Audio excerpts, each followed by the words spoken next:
El Teatre de Lloret és un dels 8 equipaments escènics de Catalunya que participen en un programa pioner per acreditar la gestió sostenible de l'activitat que desenvolupa.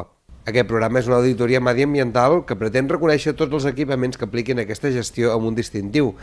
Entre molts criteris es valoren l'estalvi i eficiència energètica, estalvi d'aigua, gestió de residus, compres, mobilitat, ús eficient d'espais, qualificacions ambientals, sorolls, així com informació i educació ambiental.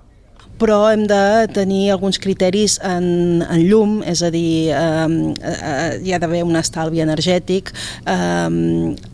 també amb calefacció, amb el tema d'edició de paper, tot el que estigui vinculat amb cartelleria, etiquets, doncs que també tingui en compte, hi hagi criteris mediambientals. Hi ha una sèrie de paràmetres que s'hauran de complir i l'auditoria el que et dirà és si els compleixes o no i que tens un termini per estar al dia.